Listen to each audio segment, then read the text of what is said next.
Shalom, selamat malam Bapak Ibu Saudara terkasih di dalam Tuhan.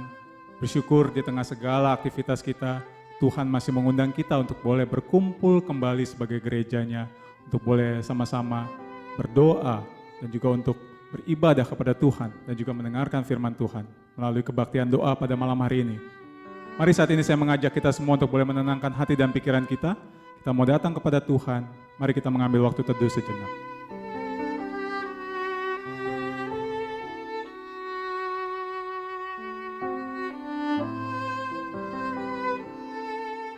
Bapa di surga, kami sungguh mengucap syukur ya Tuhan untuk hidup yang masih Kau berikan bagi setiap kami ya Tuhan. Terima kasih untuk segala berkat-Mu. Terima kasih untuk anugerah-Mu yang tidak pernah ada habisnya di dalam kehidupan kami ya Tuhan. Hari lepas hari kami boleh melewatinya itu semata-mata karena anugerah Tuhan, karena kasih setia Tuhan yang tidak pernah berakhir di dalam kehidupan kami. Terima kasih juga Tuhan untuk boleh mengundang kami di dalam kebaktian doa pada malam hari ini ya Tuhan. Bapa, kami rindu untuk boleh memuji dan menyembah-Mu. Kami rindu untuk boleh menaikkan doa-doa kami kepada Tuhan. Dan kami rindu juga untuk boleh disegarkan melalui pemberitaan firman-Mu pada malam hari ini ya Tuhan.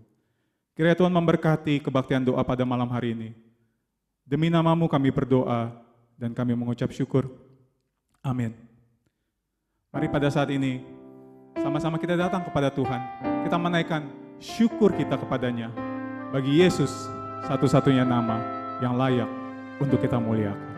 Kita katakan, ku naikkan syukur padamu Yesus, ku sembah sujud kepadamu Tuhan, di hadapan tata kemuliaan-Mu, ku tinggikan, ku agungkan selamanya. Sekali lagi Bapak Ibu Saudara.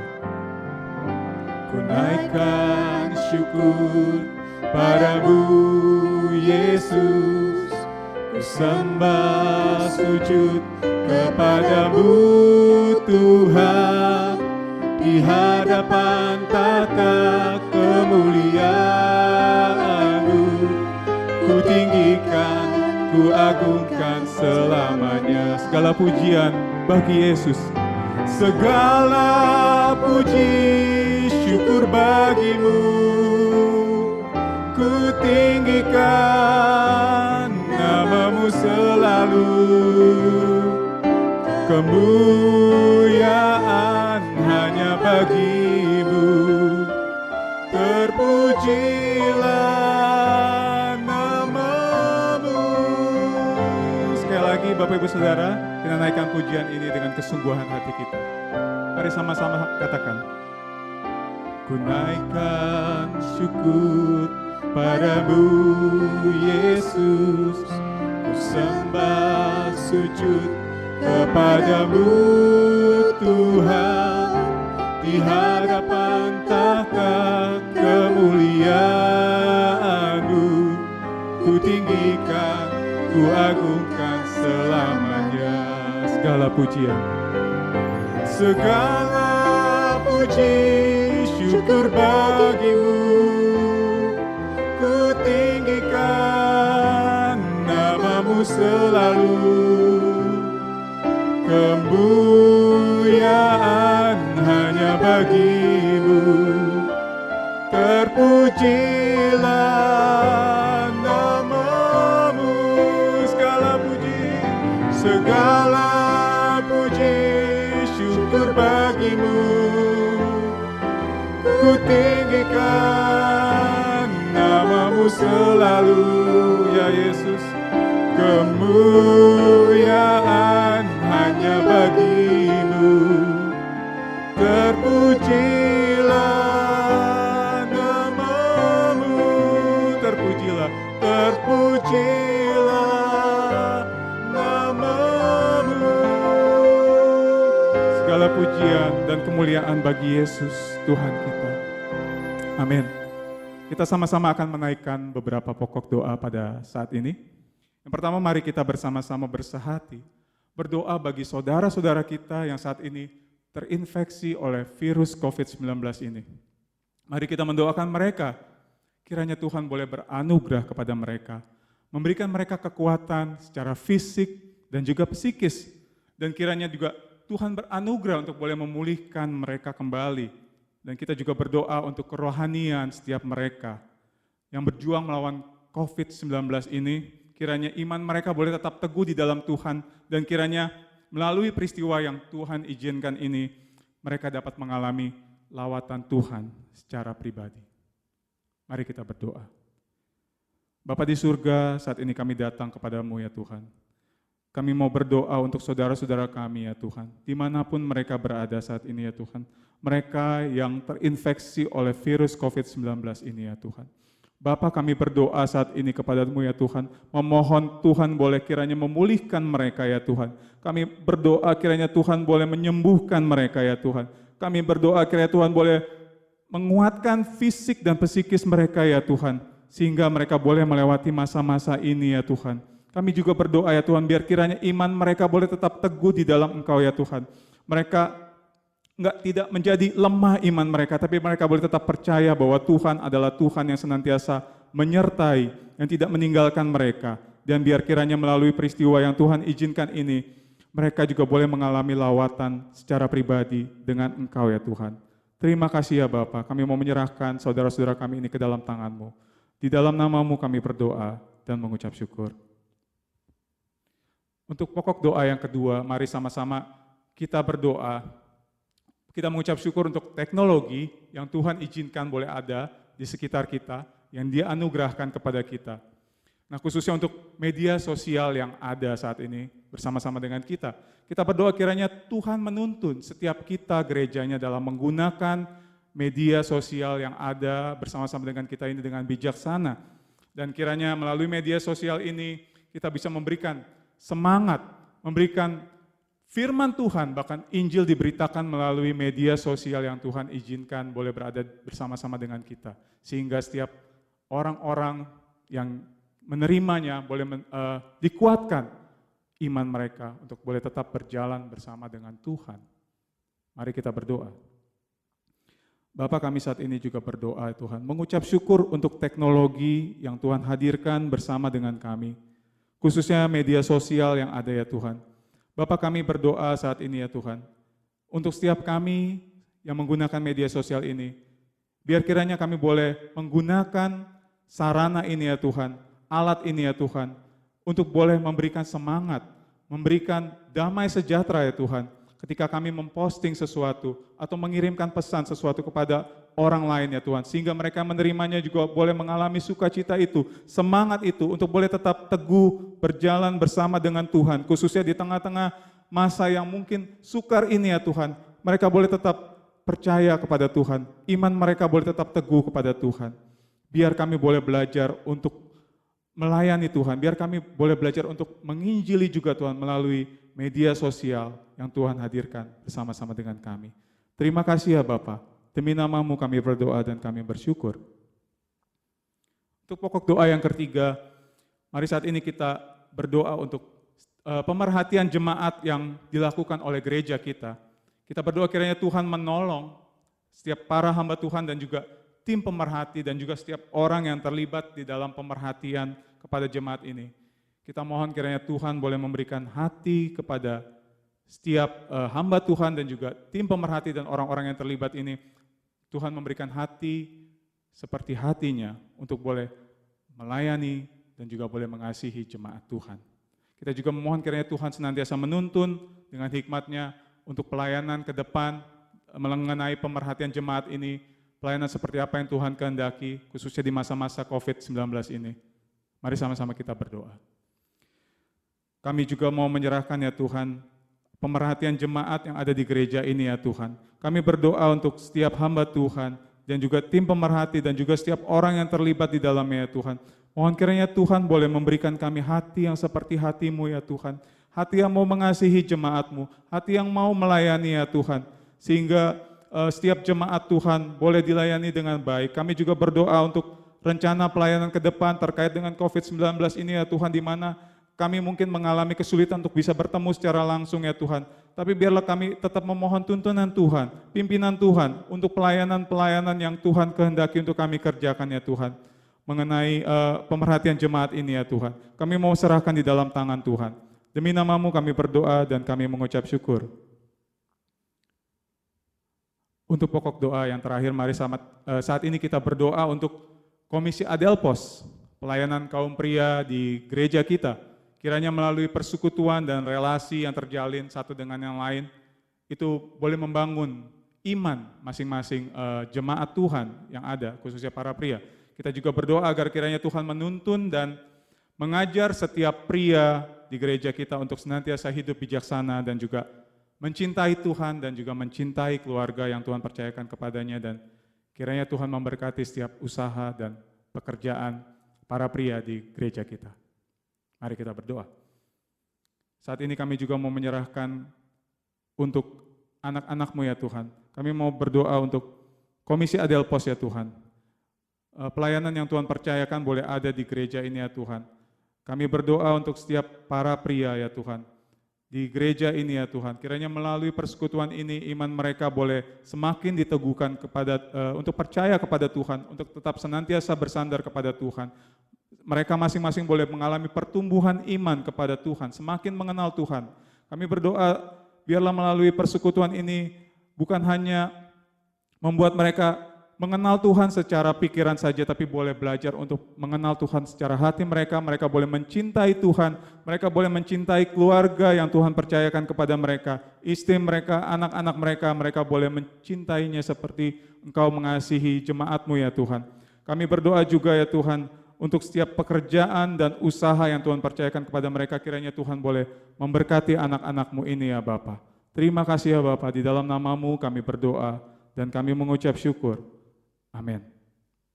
Kita sama-sama akan merenungkan kebenaran firman Tuhan yang sebentar akan disampaikan oleh Guru Injil Samuel. Mari bersama kita persiapkan hati kita saat ini. Kita mohon kiranya Tuhan boleh senantiasa menyelidiki setiap hati kita. Karena Dia adalah Allah yang paling mengenal dan paling mengerti kita. Mari bersama katakan. Selidiki aku, lihat hatiku, apakah ku sungguh mengasihi-Mu, Yesus, Kau yang Maha Tahu dan menilai hidupku, tak ada yang tersembunyi bagi-Mu. Telah kulihat kebaikan-Mu yang tak pernah habis di hidupku. Ku berjuang sampai akhirnya Kau dapati aku tetap setia. Selidiki hati kami ya Tuhan. Selidiki aku, lihat hatiku, apakah ku sungguh mengasihi-Mu, Yesus, Kau yang Maha Tahu dan menilai hidupku, tak ada yang tersembunyi bagi-Mu. Lihat kebaikan-Mu yang tak pernah habis di hidupku. Ku berjuang sampai akhirnya Kau dapati aku tetap setia. Telah kulihat kebaikan-Mu yang tak pernah habis di hidupku. Berjuang sampai akhirnya Kau dapati aku tetap setia. Kau dapati aku tetap setia.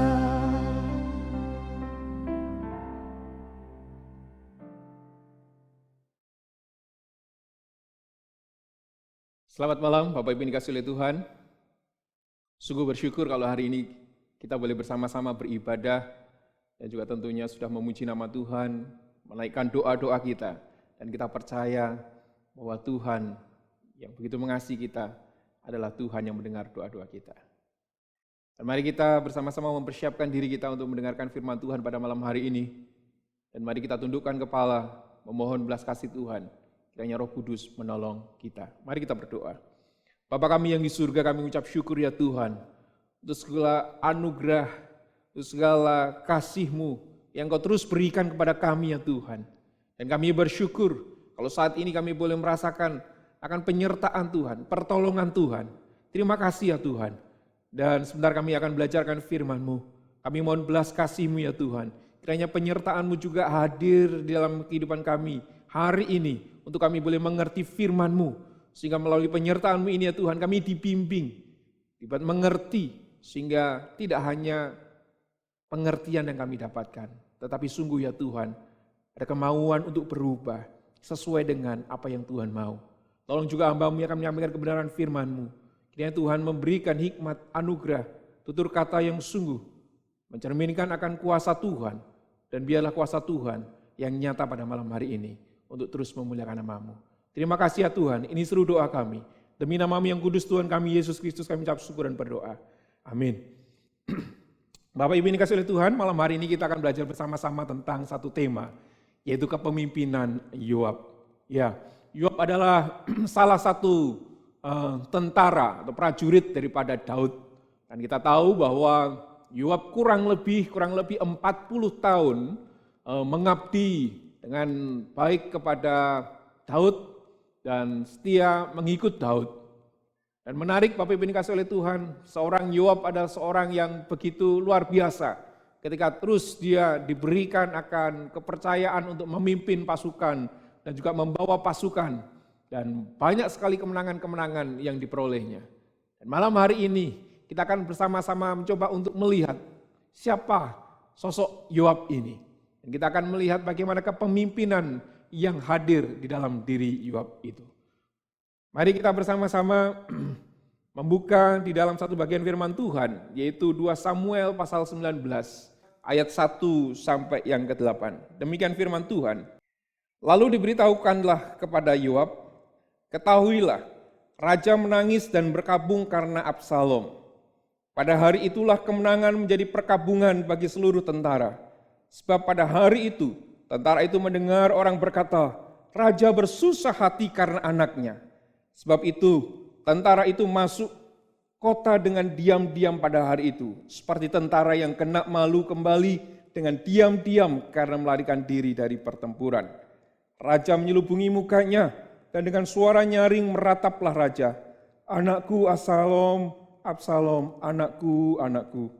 Lalu masuklah Yoab menghadap raja di kediaman serta berkata, pada hari ini engkau mempermalukan semua hamba-Mu yang telah menyelamatkan nyawamu pada hari ini, dan nyawa anak-anakmu laki-laki dan perempuan, dan nyawa istri-istrimu dan nyawa gundik-gundikmu, dengan mencintai orang-orang yang benci kepadamu, dan dengan membenci orang-orang yang cinta kepadamu. Karena pada hari ini engkau menunjukkan bahwa panglima-panglima dan anak buah tidak berarti apa-apa bagimu. Bahkan aku mengerti pada hari ini bahwa seandainya Absalom masih hidup dan kami semua mati pada hari ini, maka hal itu kau pandang baik. Oleh sebab itu, bangunlah, pergilah keluar dan berbicaralah menenangkan hati orang-orangmu. Sebab aku bersumpah demi Tuhan, apabila engkau tidak keluar, maka seorang pun tidak akan ada yang tinggal bersama-sama dengan engkau pada malam ini. Dan hal ini berarti celaka bagimu, melebihi segala celaka yang telah kau alami sejak kecilmu sampai sekarang. Lalu bangunlah raja dan duduk di pintu gerbang, maka diberitahukanlah kepada seluruh rakyat demikian. Ketahuilah, raja duduk di pintu gerbang, kemudian datanglah seluruh rakyat itu menghadap raja. Adapun orang Israel sudah melarikan diri masing-masing ke kemahnya. Bapak Ibu dikasihi oleh Tuhan, pada suatu hari ada seorang bapak, kemudian dia naik ke atas genteng, kemudian memperbaiki gentengnya yang malam sebelumnya ternyata bocor karena ada hujan. Kemudian dia tunggu panas terik, kemudian kering itu gentengnya, kemudian dia lapisi dengan aquaproof supaya tidak turun begitu ya. Atap gentengnya itu bukan dari genteng yang biasa tetapi dari asbes, sehingga dia harus menambalnya begitu ya. Nah kemudian singkat cerita selesailah. Nah dia turun dari atap rumah kemudian dengan perasaan senang, wah pekerjaan hari ini sudah selesai. Dia bisa mengerjakannya dengan baik. Ya. Tetapi apakah cukup sekian bahwa dia sudah mengerjakannya kemudian menambalnya, kemudian dia merasa bahwa pekerjaannya selesai? Tentu tidak. Dan dia berharap bahwa apa yang dilakukan ini berhasil. Apa yang dilakukannya ini cukup baik dan sudah memperbaiki kebocoran yang semalam sebelumnya dialami. Nah kemudian singkat cerita, setelah siang itu selesai, kemudian kering dan kemudian malam, ternyata malamnya hujan. Nah ketika hujan dia gusar kemudian mencoba untuk memastikan bahwa apa yang dia kerjakan itu berhasil. Nah kemudian dia lihat tempat bocor yang kemarin malam dan ternyata tidak bocor. Senanglah hatinya. Yang pertama dia senang karena pekerjaannya selesai, yang kedua dia senang karena hasilnya memuaskan, tidak bocor lagi. Nah Bapak Ibu ini kasih oleh Tuhan, seseorang akan merasa senang ketika bisa menyelesaikan pekerjaannya dan juga merasa senang ketika pekerjaan yang dia selesaikan hasilnya itu memuaskan.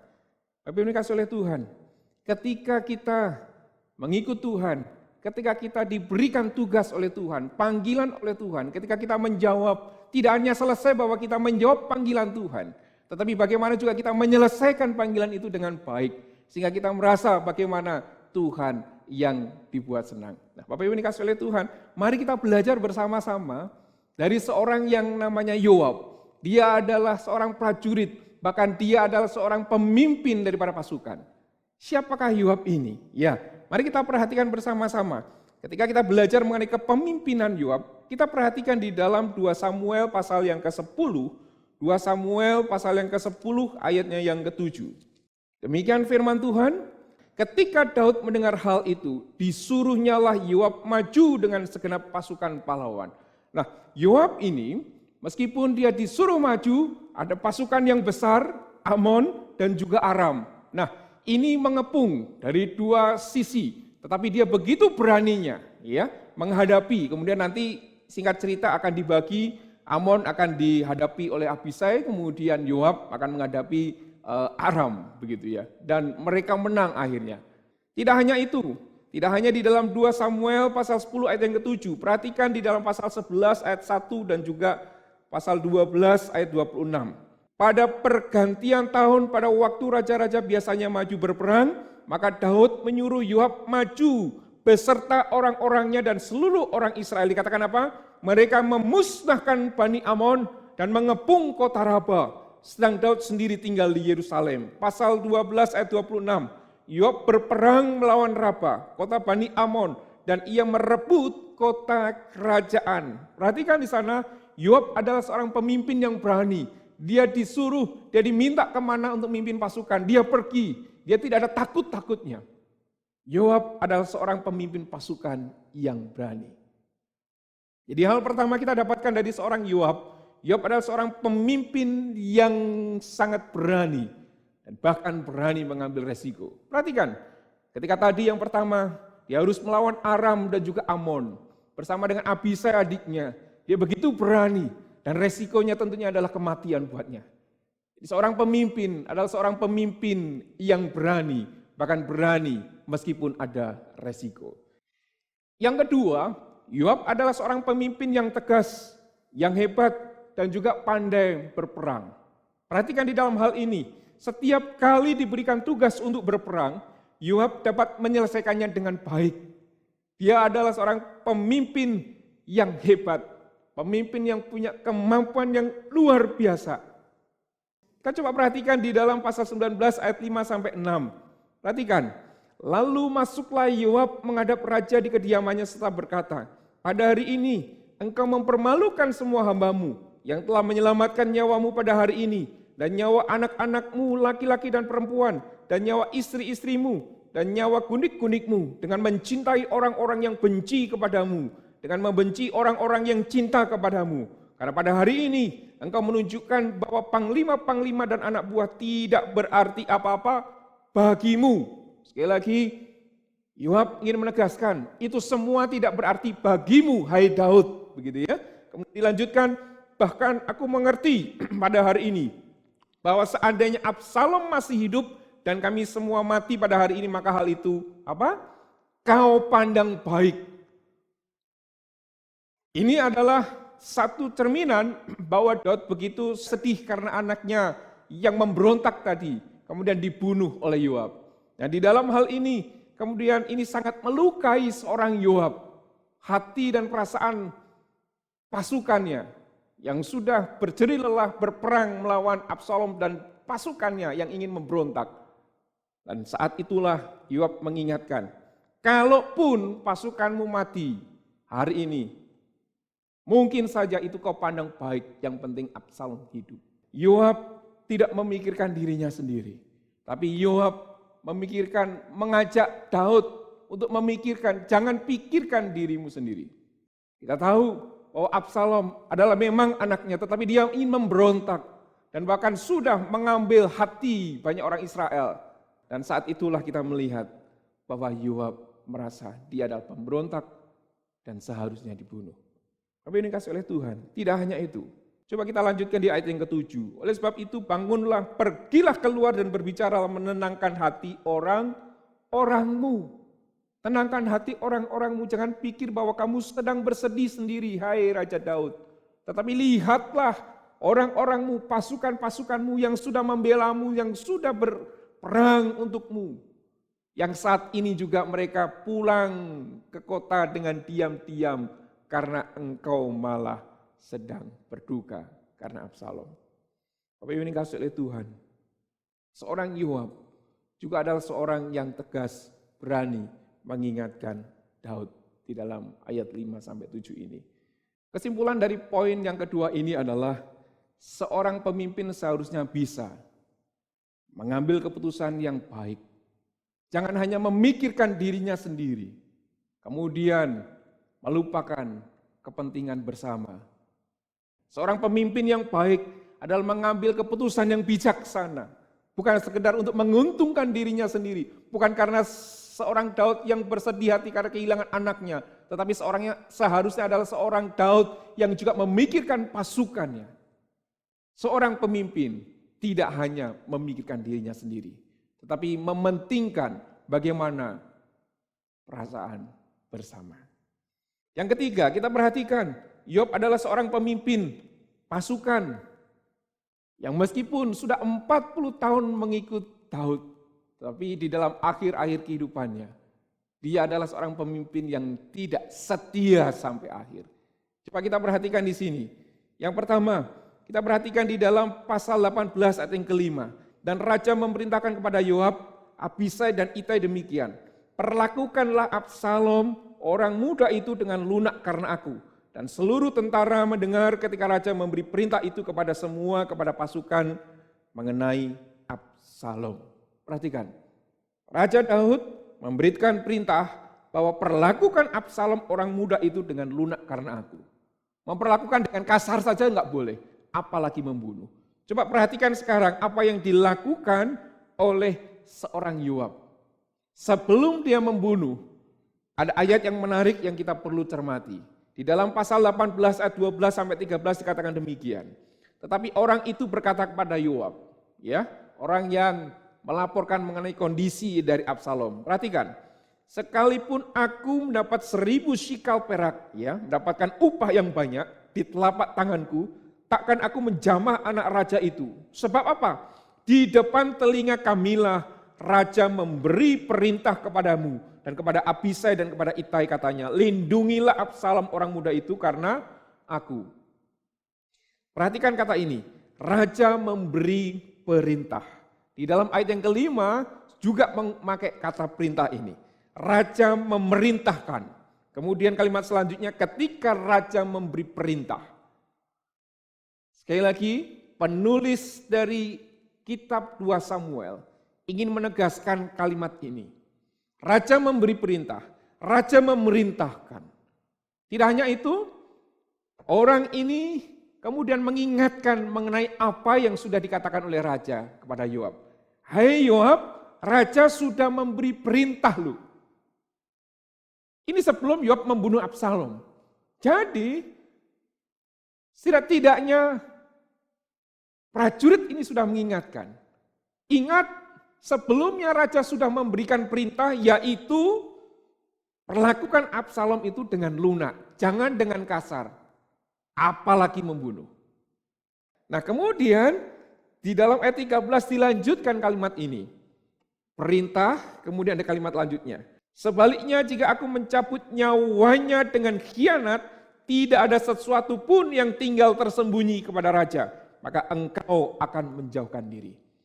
Tadi Raja Daud memberikan perintah, bahkan di dalam satu ayat kata perintah muncul 2 kali. Raja memerintahkan kepada Yoab, kemudian raja memberi perintah, ditegaskan kembali. Kemudian diingatkan ketika Yoab mau membunuh di ayat 12, raja memberikan perintah. Tidak hanya itu, prajurit ini mengingatkan dengan khianat. Jadi perintah seharusnya dituruti, bukan dikhianati. Apa yang seharusnya prajurit, apa yang seharusnya pemimpin pasukan lakukan adalah melakukan perintah atasannya, melakukan perintah daripada Raja Daud, tetapi dia mengkhianati, seperti kalimat daripada prajurit ini, mengkhianati perintah raja. Sudah ada peringatan, jangan. Tetapi Yoab tetap mengkhianati. Yoab tidak setia terhadap perintah Raja Daud. Seorang Yoab adalah seorang yang tidak setia. Tidak hanya itu, di akhir-akhir hidupnya, nanti kita akan mendapatkan kisah di dalam 1 Raja-Raja pasal pertama ayat yang ke-7. Dikatakan, maka berundinglah ia dengan Yoab, ya, anak Seruya, dan dengan Imam Abiatar, dan mereka menjadi pengikut dan pembantu Adonia. Absalom sudah mati, anak Raja Daud sudah mati. Sekarang penggantinya seharusnya adalah Adonia. Meskipun memang Daud tidak memilih Adonia. Tapi Adonia kemudian mengumpulkan orang-orang yang hebat termasuk Yoab. Absalom sebelumnya juga mengajak Yoab, tapi Yoab tidak mau. Nah, sekarang Adonia mengajak Yoab. Mungkin saja Yoab berpikir, ini ada kesempatan 2 kali, kenapa tidak aku ambil? Dan akhirnya di dalam ayat 7 itu, Yoab menjadi pengikut dan pembantu Adonia. Tadinya Yoab begitu setia kepada Daud, tetapi memasuki 1 Raja-Raja pasal yang pertama ini, Yoab berubah setia. Dia menjadi orang yang tidak setia kepada Daud. Bapak Ibu dikasihi oleh Tuhan, seorang pemimpin yang baik adalah seorang pemimpin yang setia dari awal sampai akhir. Tidak ada kalimat setia hanya sampai tengah, tetapi setia sampai akhir. Seorang pemimpin yang baik adalah seorang yang tetap setia, meskipun ketika ada orang-orang yang mungkin saja tidak melihatnya, tetapi dia tetap setia. Selanjutnya, kita melihat Yoab adalah seorang pemimpin pasukan yang kejam, yang bengis. Coba kita perhatikan di dalam 2 Samuel 3:27, dikatakan demikian. Ketika Abner kembali ke Hebron, maka Yoab membawanya sebentar ke samping di tengah-tengah pintu gerbang itu, seakan-akan hendak berbicara dengan dia dengan diam-diam. Kemudian ditikamnyalah dia di sana pada perutnya, sehingga mati, membalas darah Asael adiknya. Perhatikan, seorang yang kejam, seorang yang bengis, seorang yang sadis. Dia berpura-pura dengan Abner seolah-olah ingin ngomong, ya, ingin berbisik. Nah, ketika Abner lengah, kemudian dia tusuk, dia bunuh dia. Ini adalah seorang yang begitu sadis. Di tengah-tengah mukanya yang penuh dengan senyuman, mukanya dengan yang tidak menyimpan dendam sepertinya, dan ingin berbicara kepada Abner, tetapi di ujung-ujungnya dia bisa membunuh Abner. Tidak hanya itu, selanjutnya kita akan mendapatkan kisah dalam pasal 20 ayat 9 sampai 10. Perhatikan ini. Berkatalah Yoab kepada Amasa, ya. Dia bercakap-cakap tidak hanya tadi kepada Abner, sekarang kepada Amasa. Bisa menyambutnya dengan baik-baik. bisa berkata dengan baik-baik, bisa bertanya dengan baik-baik. Perhatikan ayat 9. Engkau baik-baik saudaraku? Tidak hanya itu. Ketika ngomong demikian, dia bisa apa? Sementara itu tangan kanan Yoab memegang janggut Amasa. Apa? Untuk mencium dia. Adalah satu hal yang biasa. Satu hal yang biasa dilakukan oleh orang-orang Israel saat itu. Bertanya kabar, kemudian menyambut, dan dengan kemudian menyapa dan menyiumnya. Ini adalah hal yang biasa dilakukan. Dan perhatikan di sana, ayat yang ke-10, Amasa tidak awas terhadap pedang yang ada di tangan Yoab. Yoab menikam pedang itu ke perutnya sehingga isi perutnya tertumpah ke tanah. Tidak usah dia ditikamnya 2 kali, sebab ia sudah mati. Lalu Yoab dan Abisai adiknya terus mengejar Seba bin Bikri. Perhatikan, membunuh Amasa dengan kejam. Dan dia bisa berpura-pura bertanya dengan baik-baik, muka yang manis, tetapi dengan kejam dia bisa membunuh. Ini adalah seorang Yoab, pemimpin pasukan yang kejam dan bengis, penuh dengan tipu daya. Apa yang dikasih oleh Tuhan? Di dalam hal ini kita melihat, seharusnya seorang pemimpin adalah seorang yang kesatria, bukan orang yang kejam, bukan orang yang bengis.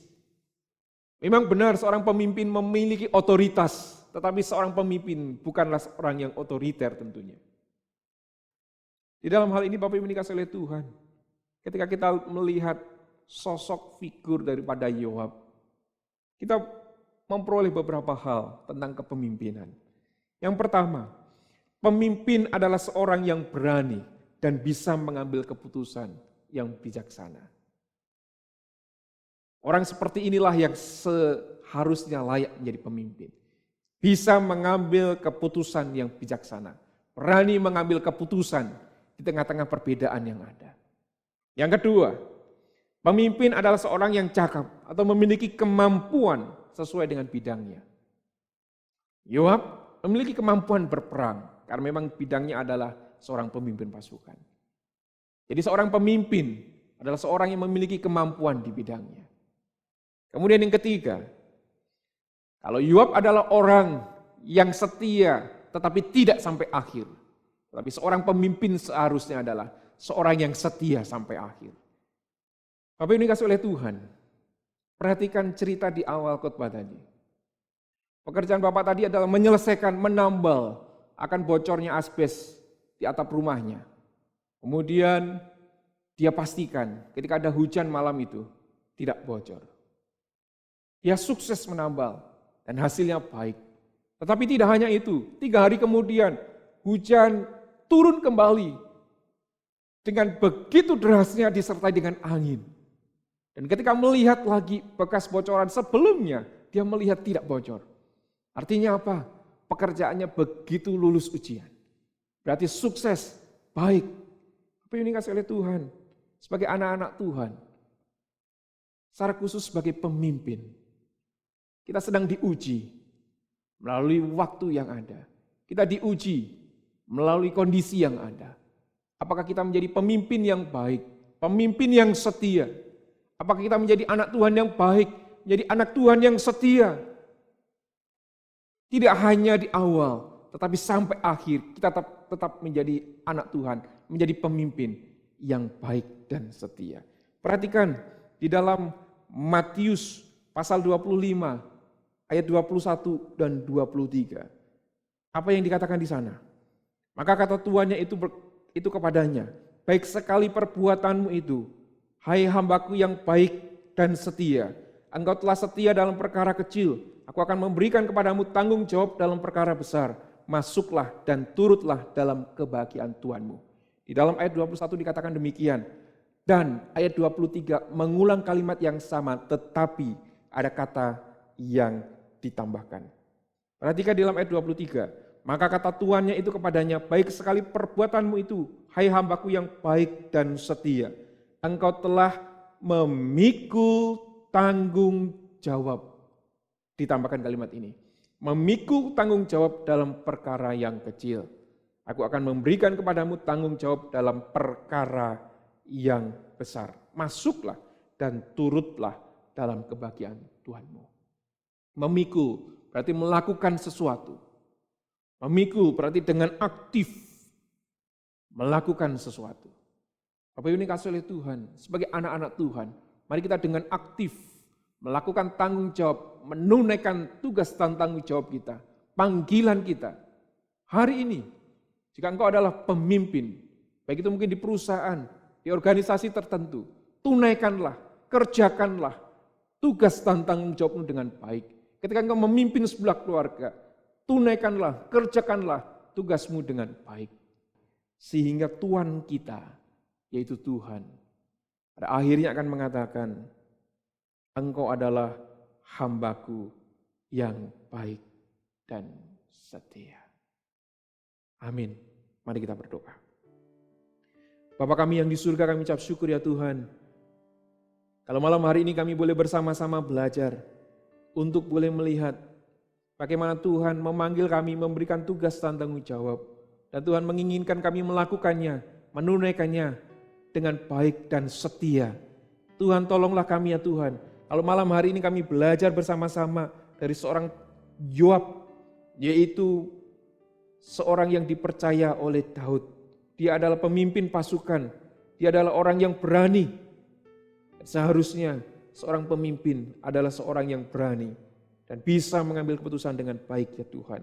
Kalau kami dipanggil menjadi seorang pemimpin, bila kami juga bisa berani mengambil keputusan yang baik, yang bijaksana. Kami juga dipanggil, kalau dipanggil menjadi seorang pemimpin, bila kami seorang pemimpin yang cakap dan memiliki kemampuan sesuai dengan bidang kami, di mana kami berada ya Tuhan. Dan bila kami juga diingatkan bahwa seharusnya kami adalah pemimpin yang setia, setia sampai akhir. Dan kami percaya Tuhan akan tolong kami. Dan kami juga adalah seharusnya menjadi seorang pemimpin yang penuh atau sebagai seorang pemimpin yang dengan kesatria, berani menanggung resiko yang ada. Tuhan tolonglah kami, biar kami terus belajar. Menjadi pemimpin-pemimpin yang setia, pemimpin-pemimpin yang kesatria, pemimpin-pemimpin yang berani dan bertanggung jawab, mengambil keputusan yang tepat, yang bijaksana.